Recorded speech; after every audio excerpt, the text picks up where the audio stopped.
नमस्कार दोस्तों, मैं अभिनव राय एक बार फिर से आप सबका स्वागत करता हूं अपने YouTube चैनल चंद्रा आईएएस के प्लेटफॉर्म पे। ओके, और आज हम लोग देखेंगे व्यक्तित्व के सिद्धांतों के बारे में कि कौन कौन से लोग हैं, किसने किस तरीके से कौन सा सिद्धांत दिया है। ओके, तो आइए हम लोग देखते हैं। देखने से पहले आप जल्दी से जल्दी वीडियो को शेयर कर लीजिए, मैक्सिमम अपने दोस्तों के साथ जगाइए कि हम हमेशा अल्टरनेट डेज पे 5 बजे आ ही जाते हैं आपसे मिलने के लिए। तो शेयर करिए जल्दी से जल्दी। आइए हम लोग देखते हैं व्यक्तित्व के सिद्धांतों के बारे में। तो सबसे पहला सिद्धांत व्यक्तित्व का जिसने दिया, सबसे पहला थ्योरी जिसने व्यक्तित्व पे दिया वो थे हिप्पोक्रेट्स। कौन थे? हिप्पोक्रेट्स। याद रहेगा, नाम याद रहेगा। जो व्यक्तित्व पे, पर्सनालिटी पे सबसे पहला सिद्धांत, सबसे पहले थ्योरी दिया वो थे हिप्पोक्रेट्स। ओके, और हिप्पोक्रेट्स ने कितने भाग में व्यक्तित्व को डिवाइड किया है? तो 4 भाग में व्यक्तित्व को डिवाइड किया है। हिप्पोक्रेट्स ने कितने भागों में डिवाइड किया है? 4 भागों में व्यक्तित्व को डिवाइड किया है। पहला, कफ प्रवृत्ति वाले। कैसे? कफ प्रवृत्ति वाले, कॉलेरिक। कफ प्रवृत्ति वाले यानी कॉलेरिक। अच्छा, ये इसको जानने से पहले थोड़ा सा मैं ये बता दूं कि ये जिस सिचुएशन में थे, यानी जिस समय ये दिए, उस वक्त यूरोप पूरे वर्ल्ड में छाया हुआ था और पूरे वर्ल्ड में यूरोप की बाही बही थी। और जो इन्होंने अपने जगह पे देखा, यूरोप में देखा, अपने इलाके में देखा, उसी के अनुसार इन्होंने व्यक्तित्व को डिफाइन किया है। ओके, तो इन्होंने रंग के आधार पे डिफाइन किया है। किसके आधार पे? रंग के, कलर के आधार पे व्यक्तित्व को डिफाइन किया है। तो देखते हैं सबसे पहला क्या दिए है? कफ प्रवृत्ति वाले। कफ प्रवृत्ति वाले जिसे कृष्ण प्रवृत्ति भी कहते हैं, सांवले कलर के जो होते हैं उनके लिए इन्होंने बताया कफ प्रवृत्ति वाले। जो इन्होंने नाम दिया उसको दिया कॉलेरिक। क्या नाम दिया? कॉलेरिक प्रकार। ठीक है, कॉलेरिक प्रकार वालों को कहा कि ये जो कॉलेरिक प्रकार वाले हैं वो चुस्त होते हैं। कैसे होते हैं? चुस्त होते हैं, परंतु चिड़चिड़े स्वभाव के होते हैं। ये जो कफ प्रवृत्ति वाले होते हैं, जो सांवले कलर वाले होते हैं, वो कैसे होते हैं? चुस्त होते हैं, काम करने में चुस्त होते हैं, परंतु चिड़चिड़े स्वभाव के होते हैं, चिड़चिड़ाए हुए होते हैं, तुरंत गुस्सा आ जाता है इनको। इस तरीके के प्रवृत्ति वाले ये कफ प्रवृत्ति वाले होते हैं। किसने कहा? हिप्पोक्रेट्स ने कहा। किसने कहा? हिप्पोक्रेट्स ने कहा। याद रखिए, मैं नहीं कह रहा कि कौन कह रहा। हिप्पोक्रेट्स के रंग के आधार पर इन्होंने भेदभाव किया है, यानी व्यक्तित्व के बारे में बताया है।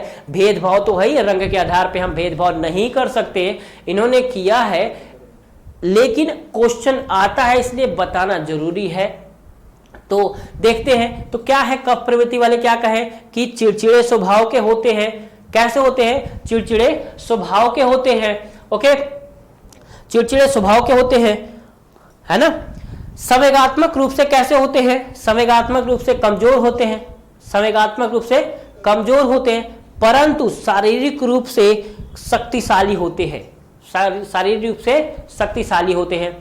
कैसे कमजोर होते हैं? सामयिक रूप से, संवेगात्मक रूप से, इमोशनल लेवल से कमजोर होते हैं, लेकिन शारीरिक रूप से कैसे होते हैं? शारीरिक रूप से ये मजबूत होते हैं। ये कफ प्रवृत्ति वाले हैं। ओके, दूसरा देखते हैं काले पित्त वाले, मेलाकोलिक कहते हैं इसे, है ना। हिप्पोक्रेट्स क्या कहते हैं? मेलाकोलिक, यानी कफ प्रवृत्ति वाले।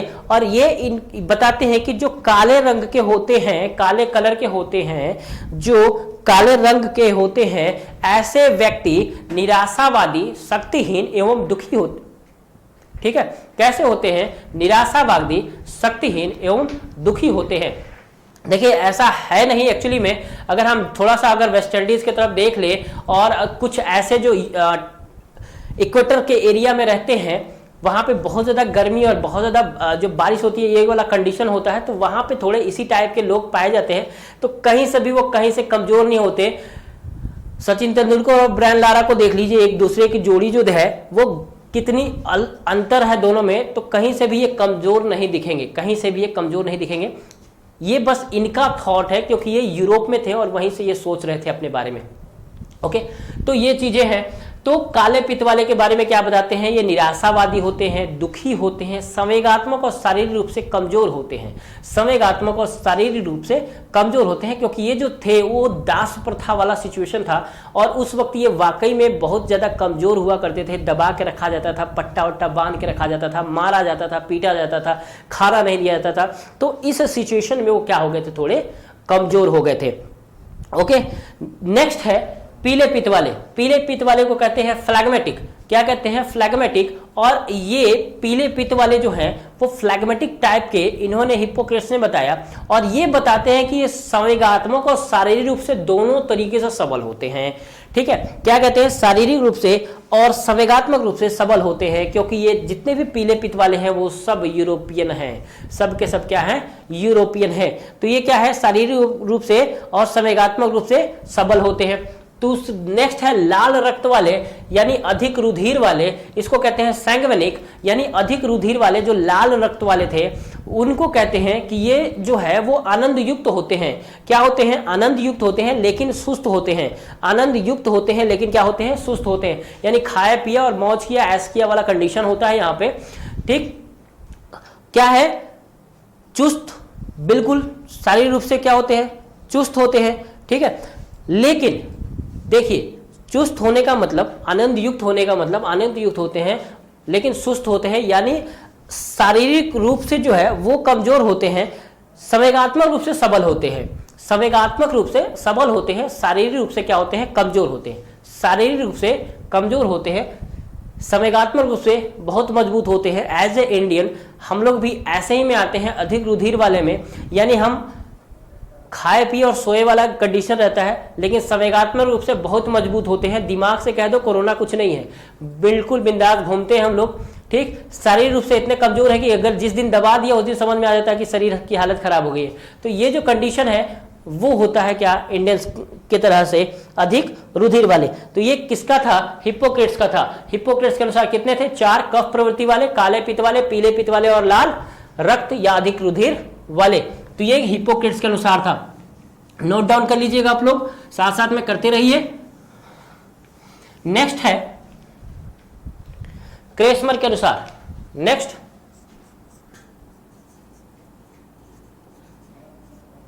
क्रेस्मर के अनुसार क्रेस्मर जो है ये 3 भाग में व्यक्तित्व को बांटते हैं। कितने भाग में, 3 भाग में बांटते हैं। सबसे पहला है पिकनिक प्रकार। कौन है, पिकनिक प्रकार,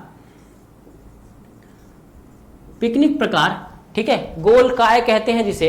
गोलकाय मतलब शारीरिक रूप से क्या होता है, बिल्कुल गोल होता है, यानी कद जो है, शरीर जो है वो मोटा होता है, शरीर क्या होता है, मोटा होता है, कद छोटा होता है, शरीर मोटा होता है, कद जो है वो छोटा होता है, अधिक चर्बी वाले होते हैं, यानी साधारण सी भाषा में बोले जो गोल मटोल होते हैं वो पिकनिक प्रकार में आते हैं। वाकई बड़ी मजेदार लोग होते हैं ये, क्योंकि इनका जो व्यक्तित्व होता है वो आनंद युक्त होता है। कैसा व्यक्तित्व होता है, आनंद युक्त होता है, सामाजिक होते हैं, बहिर्मुखी होते हैं, विनोद प्रिय होते हैं।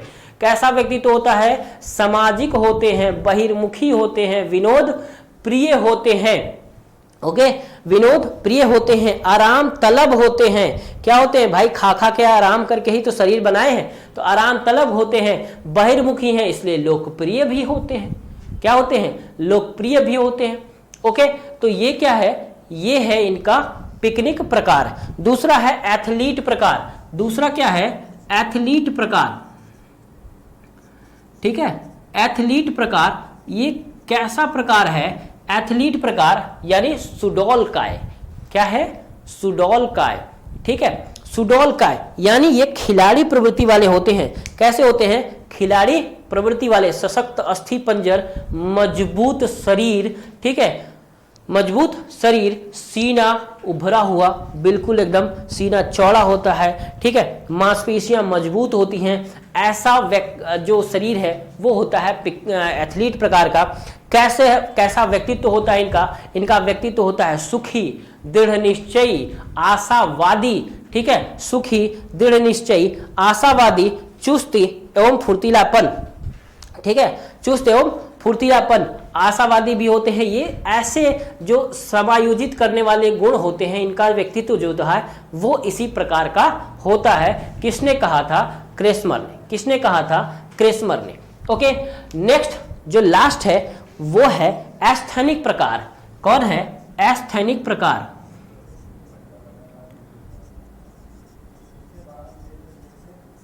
एस्थेनिक प्रकार या लेप्टोसेमेटिक टाइप। लेप्टोसेमेटिक टाइप, ठीक है। एस्थेनिक प्रकार यानी दुबले पतले वाले, दुबले पतले काय वाले, ठीक है।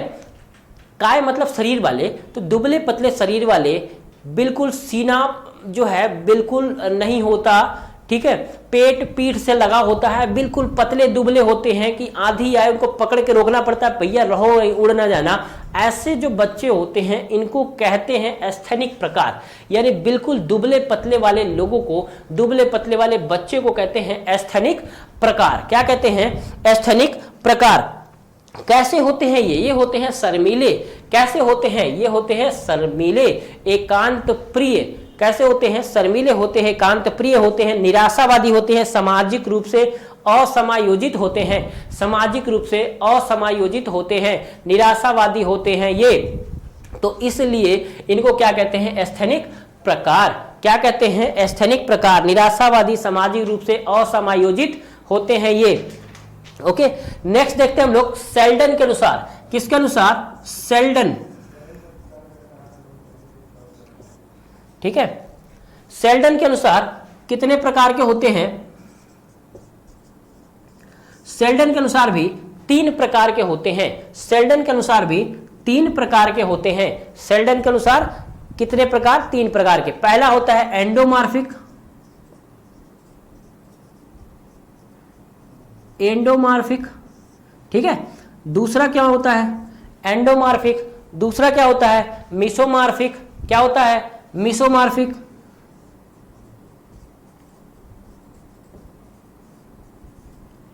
मिसोमार्फिक। और तीसरा क्या होता है? तीसरा होता है एक्टोमार्फिक। एक्टोमार्फिक क्या होता है? एक्टोमार्फिक, याद रहेगा। अब देखिए थोड़ा सा कि जो एंडोमार्फिक होता है वो क्रेस्मर का पिकनिक प्रकार होता है। जो एंडोमार्फिक होता है वो क्रेस्मर का क्या होता है?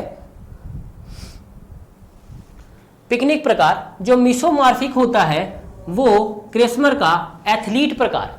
क्या होता है? एथलीट प्रकार। जो एक्टोमार्फिक होता है वो क्रेस्मर का एस्थेनिक प्रकार होता है, ठीक है। क्या होता है? एस्थेनिक प्रकार होता है, याद रहेगा। यानी जो फीचर्स इसके हैं वही फीचर्स इसके भी हैं। क्या होगा? इसके भी हैं। यानी एंडोमार्फिक मोटा शरीर वाले होते हैं, बहिर्मुखी होते हैं, सामाजिक होते हैं, विनोद प्रिय होते हैं। मिसोमार्फिक क्या होते हैं? खिलाड़ी प्रवृत्ति वाले होते हैं, शरीर हष्ट-पुष्ट वाला होता है, मजबूत शरीर वाले होते हैं। एक्टोमार्फिक कमजोर शरीर वाले होते हैं, निराशावादी होते हैं, शक्तिहीन होते हैं, एकांत प्रिय होते हैं और चिड़चिड़े होते हैं, ठीक है। एकांत प्रिय और चिड़चिड़े सेल्डन ने बताया है। एकांत प्रिय और चिड़चिड़े सेल्डन ने बताया है। एकांत प्रिय और चिड़चिड़े सेल्डन ने बताया है। बाकी इन्होंने कहा है कि ये बिल्कुल शांत में होते हैं, निराशावादी होते हैं। ओके, तो इस तरीके से जो बातें क्रेस्मर बताए हैं वही चीज सेल्डन बताए हैं। दोनों शारीरिक रचना के आधार पे बताया है और बहुत ही इंपॉर्टेंट है क्योंकि ये दोनों से बहुत क्वेश्चन आता है। कभी इससे पूछ लेते हैं, कभी इससे पूछ लेते हैं। तो मैक्सिमम क्वेश्चन जो रिलेटेड होते हैं वो इन्हीं से होते हैं। मैक्सिमम क्वेश्चन इनसे रिलेटेड क्वेश्चन आता ही आता है। कभी पूछ लेगा कि निराशावादी क्रेस्मर के अनुसार किस प्रकार के बच्चे होते हैं, तो आप बताओगे क्रेस्मर के अनुसार एस्थेनिक प्रकार के होते हैं। कभी पूछ लेगा आशावादी व्यक्तित्व वाले गुण सेल्डन के अनुसार कौन होते हैं, तो आशावादी खिलाड़ी प्रवृत्ति वाले होते हैं। और पूछा किसका? सेल्डन का, तो बताओगे मिसोमार्फिक होते हैं। ओके, तो कई बातें कई तरीके से पूछ लेता है। एथलीट प्रकार किसने दिया? पूछेंगे क्रेस्मर ने। एंडोमार्फिक किसने दिया? तो सेल्डन ने। तो इस तरीके से क्वेश्चन घुमाते रहते हैं, क्वेश्चन पूछे जाते हैं कई बार। तो दोनों बहुत इंपॉर्टेंट है, कई बार क्वेश्चन बने हैं इससे। चलिए नेक्स्ट सिद्धांत देते हैं युंग के अनुसार। नेक्स्ट है क्या? युंग के अनुसार। युंग के अनुसार नेक्स्ट क्या? युंग के अनुसार ये भी 3 प्रकार के देते हैं। पहला देते हैं अंतर्मुखी, क्या देते हैं, अंतर्मुखी, ठीक है, अंतर्मुखी। दूसरा क्या है, बहिर्मुखी, क्या है, बहिर्मुखी। और तीसरा क्या है, उभयमुखी, क्या है, उभयमुखी, अंतर्मुखी, बहिर्मुखी और उभयमुखी। ओके, तो ये जो है वो ये देते हैं अंतर्मुखी, इंट्रोवर्ट, एक्सट्रोवर्ट और उभयमुखी। तो ये तीन जो है युंग के अनुसार देते हैं। देखिए अंतर्मुखी कौन होते हैं, जो अपनी बातें सामने नहीं रखते, अपनी बातें, अपना विचार जो है वो आपके सामने प्रकट नहीं करते, ऐसे लोग को कहते हैं अंतर्मुखी। क्या कहते हैं, अंतर्मुखी। ओके, और बहिर्मुखी वो होते हैं जो अपने बातों को, अपने विचारों को सामने रख देते हैं, या किसी भी कंडीशन में वो बोल जाते हैं, कर जाते हैं, इसको कहते हैं बहिर्मुखी। कभी कभी कहते हैं ज्यादा बोलने वाले जो होते हैं वो बहिर्मुखी होते हैं। ओके, तो ये जो चीजें हैं वो बहिर्मुखी के ही अंतर्गत होते हैं। मनोवैज्ञानिक सबसे अच्छा बहिर्मुखी को ही मानता है कि जो बहिर्मुखी होते हैं उनको मेंटली लेवल जो होता है वो सही होता है, ठीक है, मेंटली लेवल जो है वो सही होता है। लेकिन कभी कभी कंडीशन ऐसा आता है कि जो बहिर्मुखी वाले होते हैं वो बहुत ज्यादा सोचते भी हैं, तो बहुत ज्यादा, क्योंकि दिमाग सोचने के लायक नहीं होता, इतना ज्यादा वो सोचता नहीं है, लेकिन जब कभी कंडीशन ऐसा आता है तो बहुत ज्यादा जब गहराई से सोचते हैं तो ये पागलपन वाली स्थिति में आ जाते हैं, ठीक है। तो ये गुण होता है। लेकिन बहिर्मुखी अच्छा इसलिए होता है क्योंकि बहुत ज्यादा, जब ये नॉर्मल वे में होते हैं तो ज्यादा नहीं सोचते, तो ये एक अच्छा है कि दिमाग पे प्रेशर कम होता है, जो आया वो मुंह में होता है, सब कुछ बाहर होता है, तो दिल में किसी प्रकार का, किसी तरीके का भेदभाव नहीं होता। तो इस वजह से जो बहिर्मुखी होते हैं बहुत बेस्ट होते हैं। उभयमुखी जिसमें दोनों गुण होते हैं, अंतर्मुखी और बहिर्मुखी दोनों का गुण होता है, समय समय के साथ ये काम करते रहते हैं। मनोवैज्ञानिक याद रखिए सबसे अच्छा किसको मानते हैं, सबसे अच्छा मानते हैं बहिर्मुखी को। किसको मानते हैं, बहिर्मुखी को, क्योंकि वो मेंटली रूप से सजग होते हैं, संवेगात्मक रूप से मजबूत होते हैं और अपनी बातों विचारों को रख देते हैं। घर पे जाके नहीं सोचते कि शायद ये भी बोल के आए होते, तो इतना ज्यादा वो सोचते नहीं है, ठीक है, इतना ज्यादा वो सोचते नहीं है। तो याद रखिए ये किसका है, युंग का। देखिए अभी कंफ्यूजन ये है कि कभी कभी अंतर्मुखी बहिर्मुखी लिख के आ जाता है डैश करके, तो उस वक्त आप याद रखिए तब उस वक्त वो आइजेंक का नहीं होता, सॉरी युंग का नहीं होता, वो किसका हो जाता है, आइजेंक का। ओके, तो चलिए हम लोग देखते हैं आइजेंक के बारे में, वो क्या कहते हैं। आइजेंक का सिद्धांत या प्रकार कितना है,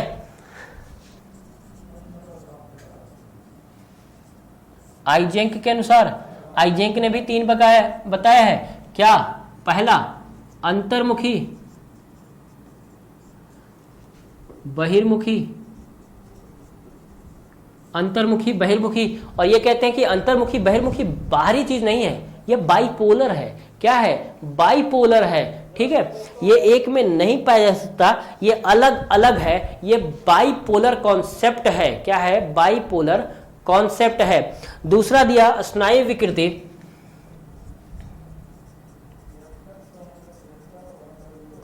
स्नायु विकृति एवं स्थिरता,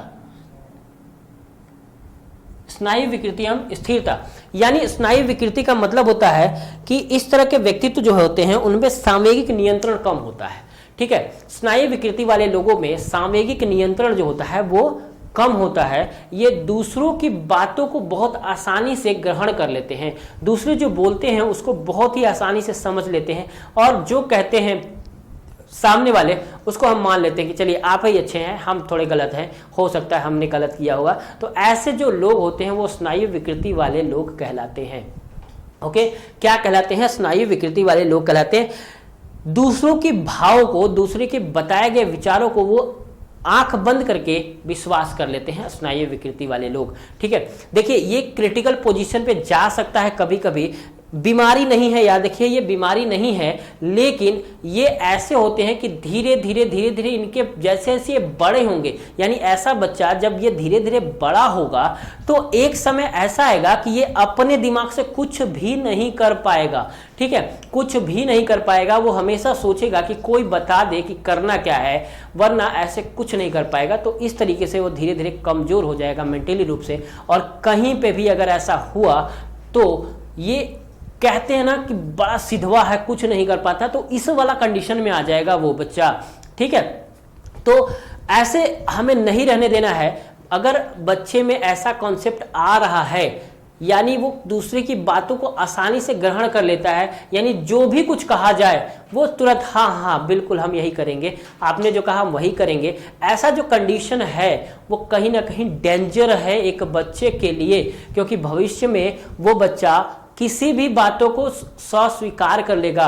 अक्सर पेपर के दौरान देखा जाता है कि जब हम लिखते हैं, बच्चा या जो बालक है वो लिख रहा होता है और बगल में कोई बैठा है वो भी लिख रहा होता है, वो उसका देखता है, ठीक है, तो वो ये विश्वास नहीं करता कि गलत लिखा है या सही लिखा है, वो बस ये लगता है कि उसे हम गलत लिखे हैं वो सही लिख रहा है, तो अपना काट के उसका देख के लिख लेता है। तो ये कहीं ना कहीं स्नायु विकृति वाले गुण हैं। कभी कभी कुछ जो ऐसे भी बच्चे देखे गए हैं जो जब टीचर डिक्टेट करता है, टीचर जब बोलता है तो वो क्या करते हैं कि अपना छोड़ के, ठीक है, बगल वाली कॉपी से झांक के लिख रहे होते हैं, यानी वो सुन रहे होते हैं, वो चाहें तो लिख सकते हैं लेकिन अपने ब्रेन तक पहुंचने नहीं देते हैं। वो क्यों? क्योंकि सिर्फ कान चल रहा होता है, ब्रेन नहीं, क्योंकि ब्रेन जो है वो कहां चल रहा होता है? आंखों की तरफ, और आंख कहां है? बगल वाले कॉपी में। तो ये भी कहीं ना कहीं स्नायु विकृति का गुण लेके आता है। यानी टीचर अगर डिक्टेट कर रहा है तो दिमाग किस पे होना चाहिए? टीचर के बातों पे होना चाहिए, और टीचर के बातों पे होने से आपका हाथ उससे रिलेट होना चाहिए, न कि बगल वाले कॉपी से। तो ये कहीं ना कहीं स्नायु विकृति का गुण जो है वो आता है आपके अंदर, तो ये कहीं ना कहीं कमजोर करता है बालक को। तो ऐसा नहीं करने देना है स्नायु विकृति वाले, क्योंकि जैसे जैसे बच्चा बढ़ेगा वैसे वैसे स्नायु विकृति भी बढ़ेगी और धीरे धीरे उसकी डिपेंडेंसी दूसरे की तरफ ज्यादा होगी अपने से, ठीक है। ऐसे लोग निर्णय लेने की क्षमता जो होती है वो कमजोर हो जाती है, निर्णय नहीं ले पाते, और जब निर्णय नहीं ले पाते तो बहुत समस्या होती है। ओके, बहुत ही ज्यादा समस्या होती है। तो निर्णय लेना बहुत जरूरी है। और निर्णय कौन लेते हैं? स्थिरता वाले। कौन लेते हैं? स्थिरता वाले। यानी जो निर्णय ले लिए ना, बिल्कुल ले लिए हैं, यानी जो सोच लिया वो सोच लिया, अब चेंजेस नहीं आएंगे, चाहे जो कुछ हो जाए। जो कुछ हो जाए देखा जाएगा, जब होगा तो वो देखा जाएगा। तो ऐसे जो गुण होते हैं वो स्थिरता के होते हैं। तो निर्णय लेने की कैपेसिटी जो होती है वो ज्यादा होनी चाहिए। निर्णय लेने की कैपेसिटी जो होनी चाहिए वो क्या? ज्यादा होनी चाहिए। तो वो कैसे लोग ले सकते हैं? स्थिर लोग। कैसे होने स्थिर लोग? मेंटली, दिमाग से जो होता है वो स्थिर होंगे, सोचेंगे, विचारेंगे, उसके बाद निर्णय लेंगे। तो ऐसे लोग जो होते हैं वो निर्णय लेने वाले होते हैं। तो कैसे हो गया? स्नायु विकृति और स्थिरता। तीसरे होते हैं मनोविकृत एवं सुपर ईगो। कैसे होते हैं? मनोविकृत एवं सुपर ईगो। मनोविकृत एवं सुपर ईगो कौन कह रहे हैं? आइजेंक कह रहे हैं। मनोविकृति और सुपर ईगो। और याद रखिए आइजेंक ने मनोविकृति को क्या कहा है? मनोविकृति को कहा है मानसिक रोग, मेंटल, ठीक है। मनोविकृति को आइजेंक ने मानसिक रोग की संज्ञा दी है। क्या दी है? मानसिक रोग की संज्ञा दी है। किसको? मनोविकृति को। क्यों दिया है मानसिक रोग की संज्ञा? क्योंकि मनोविकृत वाले लोग इतने लेवल से विकृत हो जाते हैं, ऐसे विकृत हो जाते हैं कि वो कुछ भी कर सकते हैं। लेकिन याद रखिए ये मेंटल केस नहीं है, इसे हॉस्पिटल में नहीं रखा जाता। ये आपके जैसे समाज में हंस खेल रहे हैं, आपके बगल में चाय पी रहे हैं, आपके साथ यात्रा कर रहे हैं, आपके साथ घूम रहे हैं, बातें कर रहे हैं, ऐसे लोग। लेकिन ये हमेशा एबनॉर्मल नहीं होते, ये किसी कंडीशन में एबनॉर्मल हो जाते हैं।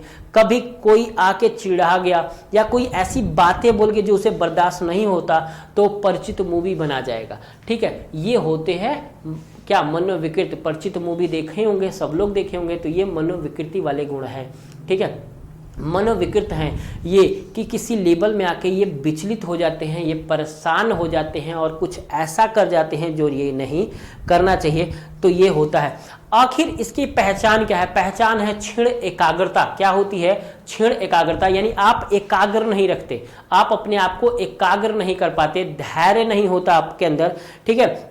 आपके अंदर धैर्य नहीं होता। स्मृति लेवल, जो मेमोरी लेवल है वो क्या होता है? वो कमजोर हो जाता है। स्मृति लेवल जो है, मेंटल जो याद करने की क्षमता है वो कम हो जाती है। यानी आप एकाग्र नहीं रखते, स्मृति लेवल भी क्या हो जाता है? कमजोर हो जाता है, ठीक है। क्रूरता का जो गुण है वो बढ़ जाता है। क्रूरता का गुण जो होता है वो क्या होता है, बढ़ जाता है। देखिए ये क्यों होता है, क्योंकि एक ही बात जब बार बार पिंच करने लगे तो उस बात से आदमी को घृणा होने लगती है।